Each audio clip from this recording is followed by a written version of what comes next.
John Reynolds had always been fascinated by old cameras. There was something about the craftsmanship, the history embedded in their metal and leather casings, that spoke to him. On weekends, he often scoured flea markets and antique shops, hoping to find unique pieces for his collection. One Saturday morning, while wandering through a bustling flea market on the outskirts of town, a peculiar item caught his eye. Tucked away in a dusty corner was an old Rolleiflex camera. Its leather casing was worn, and the brass fittings were tarnished, but it had an undeniable charm. The vendor, an elderly man with a weathered face and piercing blue eyes, noticed John's interest and approached him with a knowing smile. "Ah, I see you've found something special," the vendor said, his voice gravelly yet kind. "This camera has a unique charm, unlike any other." John picked up the camera, feeling its weight in his hands. He inspected it closely, noting the intricate details and the slightly worn leather strap. "How much?" he asked, expecting a high price given the camera's apparent age and condition. "To you, it's $50, the vendor replied, his eyes twinkling with a hint of mystery. John was taken aback. $50 was a steal for a camera of this caliber. "Why so cheap?" he asked, skeptical of the bargain. The vendor's smile faded slightly, replaced by a look of solemnity. "Consider it a gift of sorts. This camera has a history, and it needs someone who respects that history. Someone like you." Intrigued and unable to resist the allure of the deal, John handed over the money and took the camera home.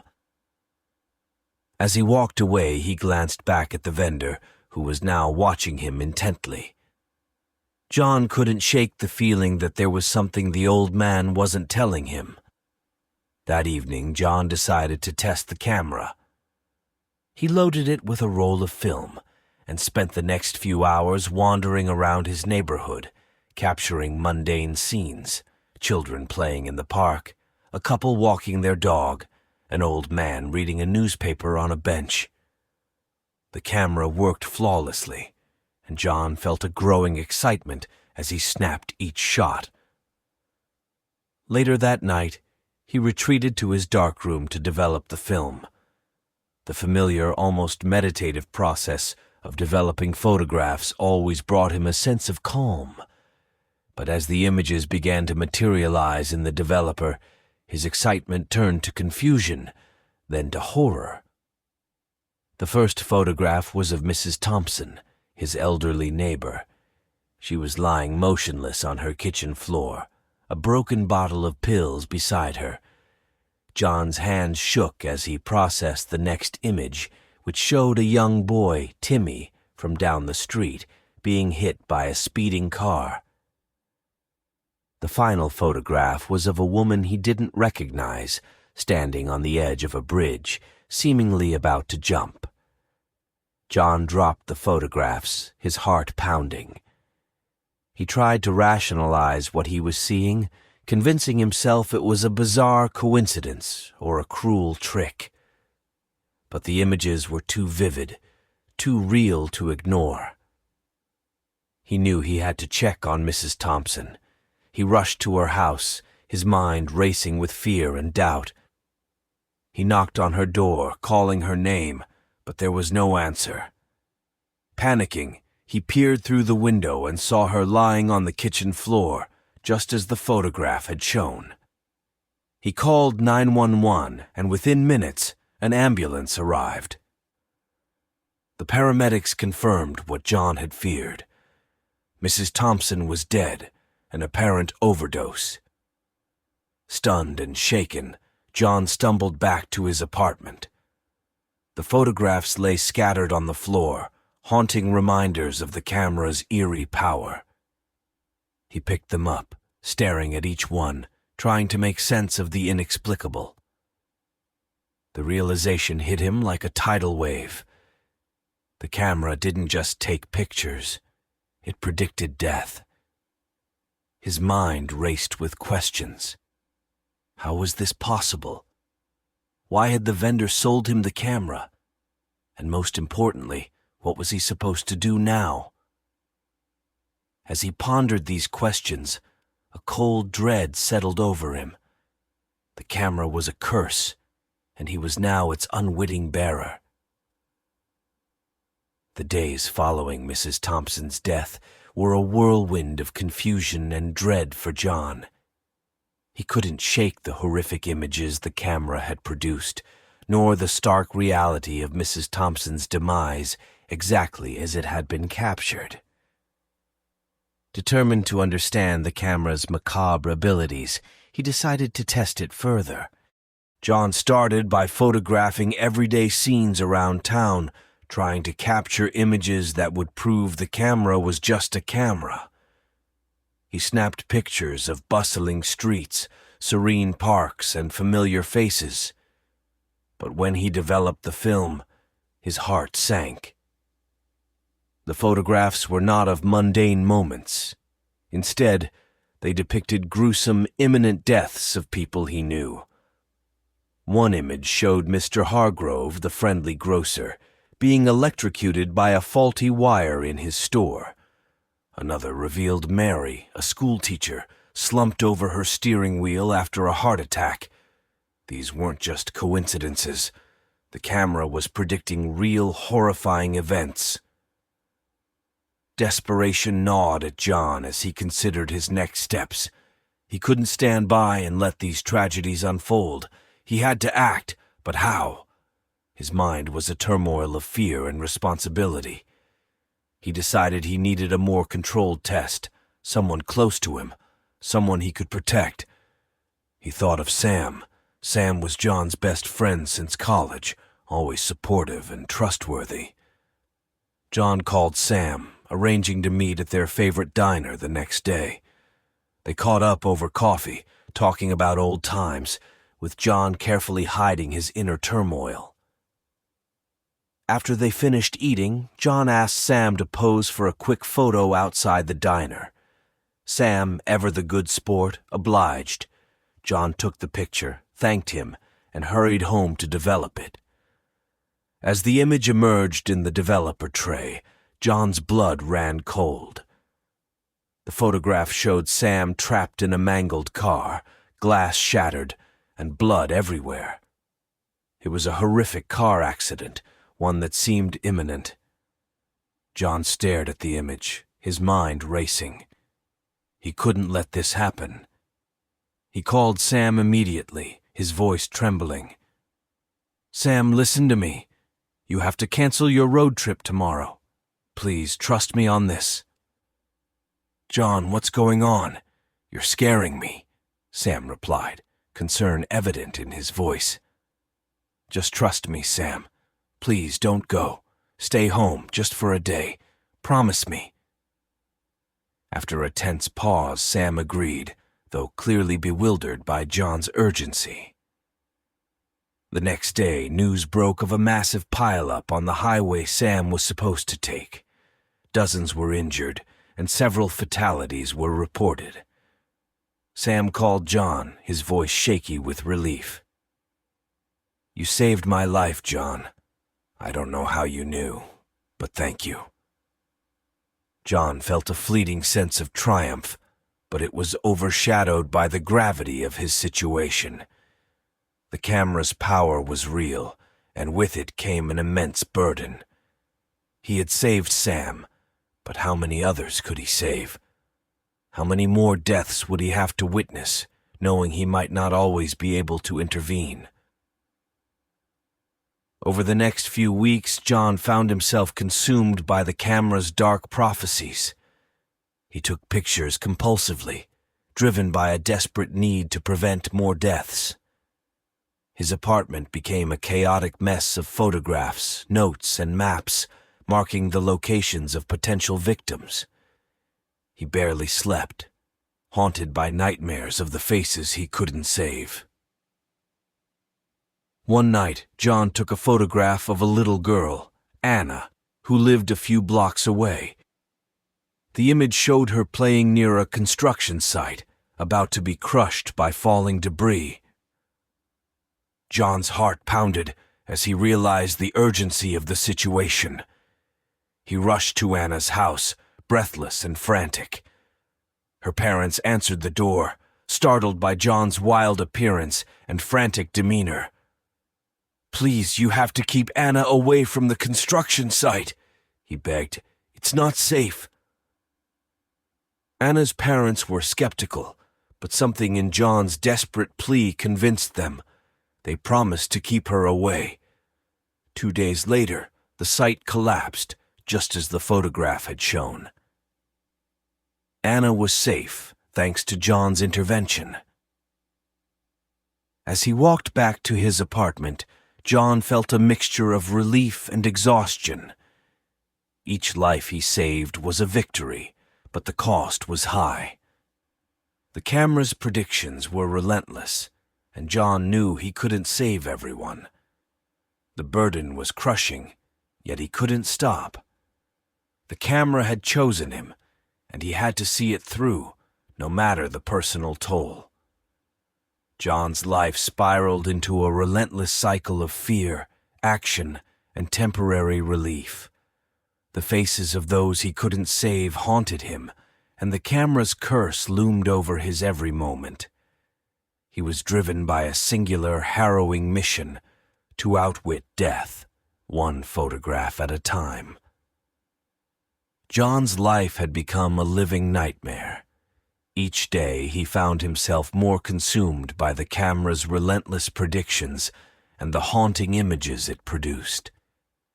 He had saved Sam and Anna, but the photographs kept coming, depicting deaths that were gruesome and imminent. His apartment transformed into a chaotic war room filled with maps, photographs, notes, and a growing sense of despair. His relationships began to deteriorate as well. Friends and family, unable to understand his erratic behavior and obsession, distanced themselves. Calls went unanswered, and social invitations dwindled. John became a recluse, locked in his apartment, surrounded by the macabre evidence of his mission. Every morning, John would grab the camera and head out, snapping pictures of random strangers in the hopes of capturing something mundane. But each roll of film he developed only deepened his dread. The photographs showed ordinary people caught in horrific scenarios. A bus driver having a heart attack while driving, a child falling from a tree, a pedestrian struck by a runaway car. The sheer number of impending tragedies overwhelmed him. One particular image shook him to his core. It was of a young mother, Rachel, he often saw at the park with her 2 children. The photograph depicted her in a house fire, trapped and surrounded by flames. John's hands trembled as he stared at the image, the enormity of what he had to do weighing heavily on him. Driven by a newfound urgency, John found Rachel's address and rushed to her home. It was a charming suburban house, the kind where such horrors seemed unthinkable. He knocked on the door, his mind racing with how to explain his sudden appearance and dire warning. When Rachel answered, he took a deep breath and spoke with as much calm as he could muster. "Rachel, I know this will sound strange, but you need to check your house for any fire hazards. Please, just trust me on this." Rachel, taken aback by John's intensity, hesitated. "What are you talking about? Who are you?" "My name is John Reynolds. I'm a photographer, and I've seen something terrible. Please check your electrical wiring, your smoke detectors, anything that could cause a fire." Rachel's skepticism was evident, but something in John's desperate eyes convinced her to take him seriously. She promised to call an electrician and inspect the house thoroughly. John left, hoping he had done enough to prevent the tragedy he had seen. Days passed, and John anxiously awaited any news. He obsessively checked local reports and online forums, dreading that he might have missed something. Then, one evening, he saw a news segment about a fire that had been prevented in Rachel's neighborhood. An electrician had discovered faulty wiring that could have sparked a catastrophic blaze. Rachel and her children were safe. The relief that washed over John was immense, but it was short-lived. The camera's burden was unending. He returned home to find another roll of film waiting to be developed. The cycle of fear and action continued, each new photograph a fresh nightmare. The stress began to take a severe toll on John's health. He barely slept, surviving on caffeine and sheer willpower. Nightmares plagued the few hours of rest he managed, filled with the faces of those he couldn't save. The camera's curse was relentless, and John felt himself slipping into a state of perpetual anxiety and dread. One night, after a particularly harrowing day, John developed a new roll of film and froze. The photograph that emerged showed a large public event, a community fair in the town square. In the middle of the joyful crowd, a shadowy figure held a knife, targeting an unsuspecting victim. The image was hazy, but the sense of impending violence was clear. John knew he had to act fast. He grabbed the camera and headed to the town square, hoping to identify the potential victim and prevent the attack. The square was bustling with families, children, and vendors, laughter and chatter filling the air. John felt a rising panic as he scanned the crowd, searching for the shadowy figure from the photograph. Hours passed, and John's anxiety grew. He took numerous pictures, trying to narrow down the threat, but the images remained unclear. Just as he was about to give up, he spotted a man behaving suspiciously near a group of children. The man's eyes darted nervously, and his hand was hidden inside his jacket. John's heart raced as he approached the man, trying to remain calm. "Excuse me, sir. Can I help you with something?" The man looked startled and backed away, his hand slipping out of his jacket to reveal a knife. John shouted for help, and nearby police officers quickly intervened, apprehending the man before he could harm anyone. The town square incident solidified John's resolve, but also deepened his isolation. He had saved lives, but the camera's curse felt heavier than ever. Each intervention left him more exhausted and isolated, his world shrinking to the confines of his apartment and the dark room. As the days turned into weeks, John continued his grim mission. The camera never stopped predicting death, and he never stopped trying to prevent it. The burden was immense, the stakes unimaginably high, but John couldn't abandon the responsibility he felt.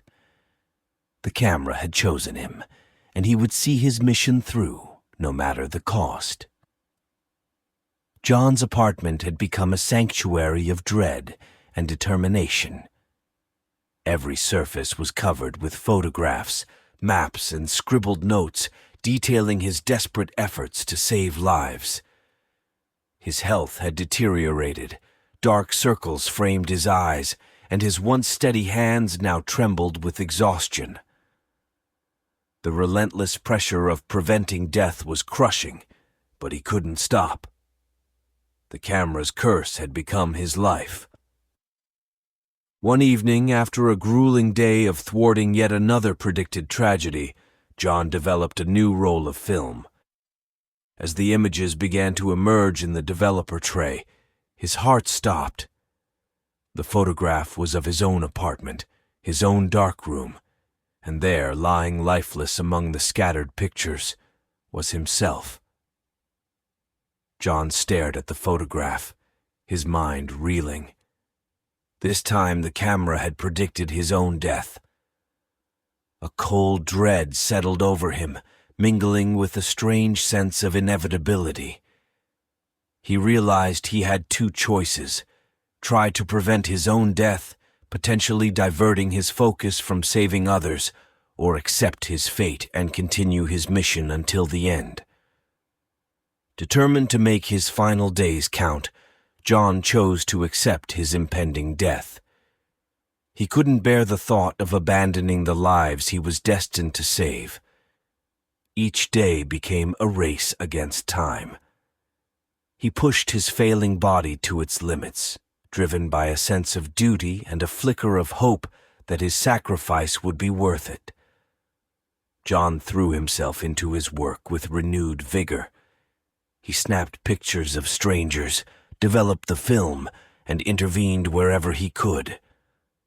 The images continued to show horrific scenes: a woman drowning in a river, a man collapsing from a heart attack in a crowded subway, a child falling from a tree.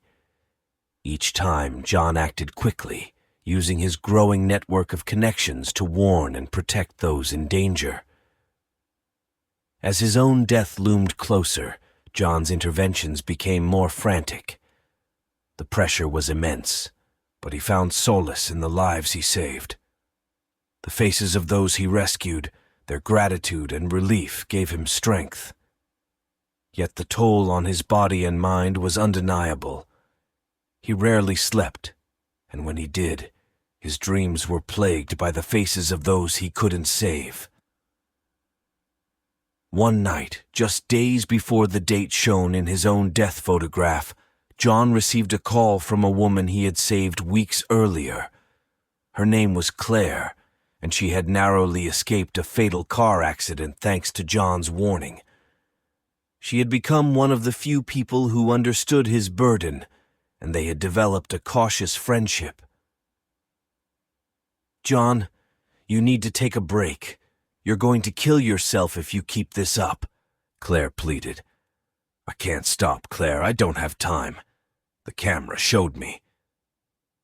John's voice faltered, the weight of his confession pressing down on him. "What did it show you?" Claire's voice was filled with concern. "It showed me my own death. I don't know when exactly, but it's soon. I have to save as many people as I can before it happens." Claire was silent for a moment, processing the gravity of his words. "Then let me help you. You don't have to do this alone." John hesitated, but knew he couldn't refuse her offer. Together they formed a plan. Claire would assist him in warning potential victims, allowing John to cover more ground. Their combined efforts led to a series of successful interventions, each one bringing a fleeting sense of victory amidst the looming dread. As the fateful night approached, John felt a strange calm settle over him. He had done all he could, and though he was exhausted and afraid, he was at peace with his decision.